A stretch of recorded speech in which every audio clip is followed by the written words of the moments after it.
Hey everybody, it's me, Stabbity Buny, and I'm here replacing that no good comic book poser because he's got no teeth right now, and he's ashamed to show his face. So to find out what he thinks is the top 5-ish comic books from last week's New Comic Book Day that you should pick up on this week's New Comic Book Day if you missed out, you should check it out after this. Hey, little girl, did you want to know a secret? I got 5 on it. 5. 1, 2, 3, 4, 5. Before we begin, we've got one major announcement that's been delayed almost a week now because of that no-tooth bad guy behind the camera. This Thursday, we're announcing the debut episode of Shop Talk, a weekly comic book review, news, and whatever the hell else will happen kind of show going on with Poser, AMKM Comics, and a bunch of other folks. And if you don't watch it, I'll stab you because I'm Stabbity Buny. So let's talk books. I could count a little bit better to 5 this week. We've got 6 books instead of that 9 or 10 book nonsense. So your honorable mention of the week from DC Comics is The Flash, number 774. It is a lovely story about the Flash and his daughter getting to use their superpowers to take down a villain. And while Ivy loses the ability to enjoy her first father-daughter dance, that they get to take on someone who has almost Scarecrow-esque powers in Central City, that our villain gets to bring, get people to sleep, but also manipulate them through their nightmares. The only reason that the Flash and his daughter are awake is because of their hypermetabolism, but it's sweet to watch the two of them play together. The art in this book is quite good, and maybe one of them will save the day. So I've enjoyed this Flash run. Definitely something I get excited to pick. That was one of the first 5 or 6 books I read this week, and it was something that Stabbity Buny and Poser approved. Coming in at number 5 from AWA Upshot Studios is Marjorie Finnegan, Temporal Criminal, number 5. This is by Garth Ennis, Garan Suzuka, and Miroslav Merva. So while this book focuses less on Marjorie and her sister in terms of the battles that we've been having, we know that there is a bun in the oven. And this book kind of focuses on the relationship that Marjorie may have had with a certain lord of the underworld, and then a certain maybe unsavory gentleman who is hanging out there with the devil. Early on in the book, you don't know who the relationship is had between, but it's kind of a good read in terms of looking at kind of the telling of the story of a birth that may pop out of nowhere. It's quite enjoyable throughout. I've mentioned a million times how much I enjoy what Garth Ennis is doing in this AWA title. Hopefully I'm scrolling through fast enough to not spoil things, but it's a good, fun read, and another reason why you should be checking out everything from AWA. Coming in at number 4 from Image Skybound is Stillwater number 10 from Chip Zdarsky, Ramon K. Perez, and Mike Spicer. So we know that in the books leading up to this, the children helped kind of overthrow the power dynamics of the things that were going on in Stillwater. We get to learn, what happens to this generation of kids who are born but maybe never get to age since they don't leave the town. And we learn about the person who rises to a new position of power. This was a quite fun read. We look for child protagonists that pop up in different ways throughout stories. And this one was quite good in terms of telling that story in a different way, right? Like, this kid is born in the 70s. He's still physiologically like a 12-year-old, but, you know, he's like 40. So getting to see what happens when the revolution takes control from the judge and his friends is pretty entertaining, and it kind of poses the good question of, is this group going to be more or less tyrannical than the judge and his regime?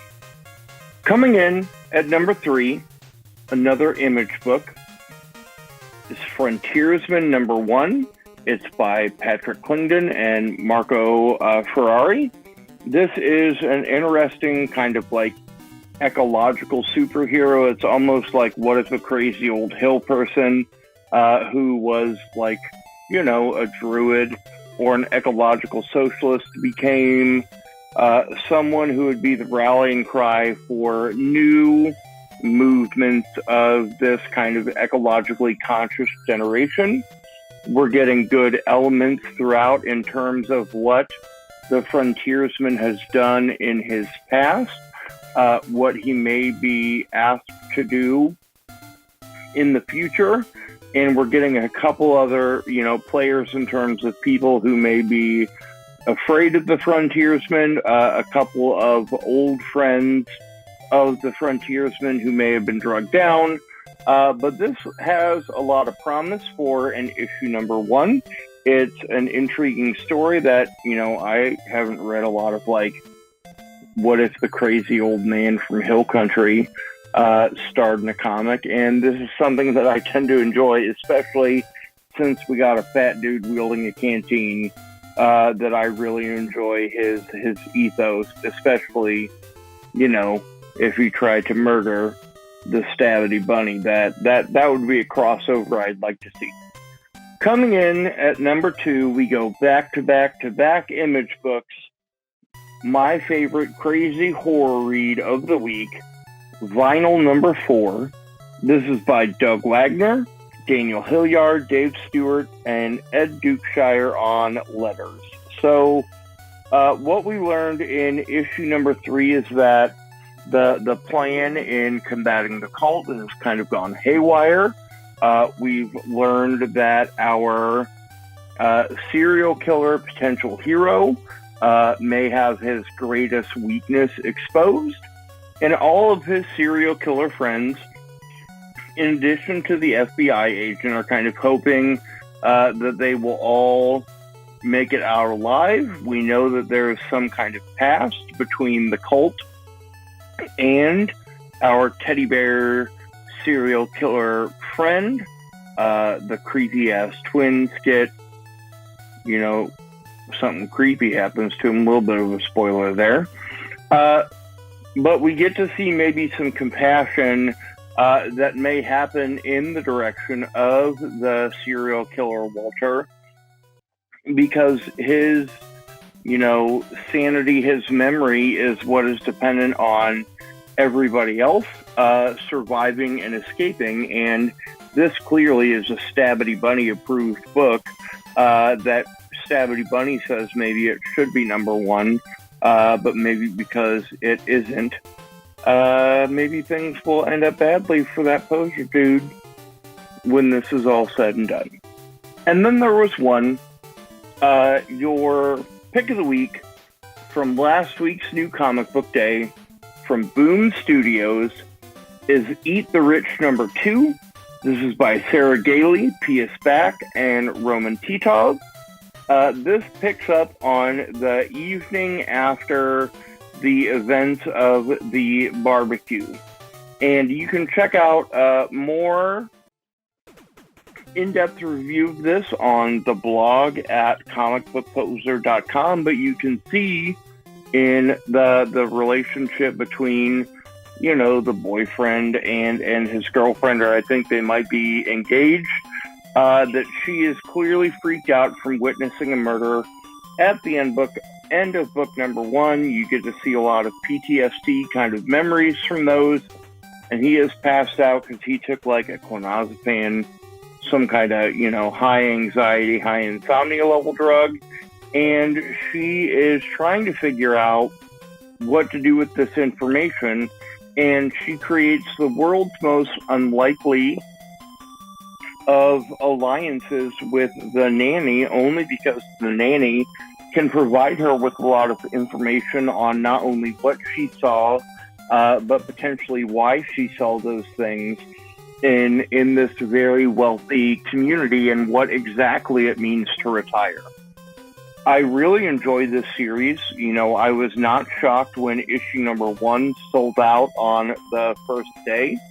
I've not seen if issue number 2 has gotten reordered for a second printing or anything like that, but I would not be surprised because it's quite entertaining.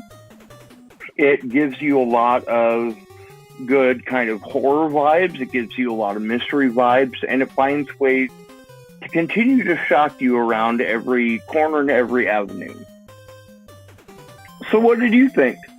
Let me know about my picks down in the comments below, or if you're watching this live, then probably in the chat over here. And if you don't like them, I'm the Stabbity Buny, and I will probably kill you. That I got no problem taking you down if you don't like them. If you're watching this on the rewind, then let me know what you think in the comments down below. There will be an announcement in either tomorrow's video or Wednesday's video about the 1100 subscriber giveaway.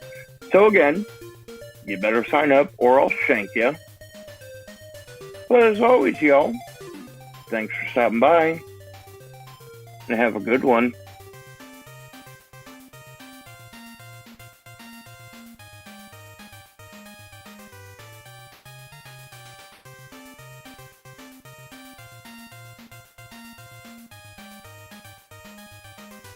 Hey, little girl, did you want to know a secret? I got 5 on it. 5, 1, 2, 3, 4, 5.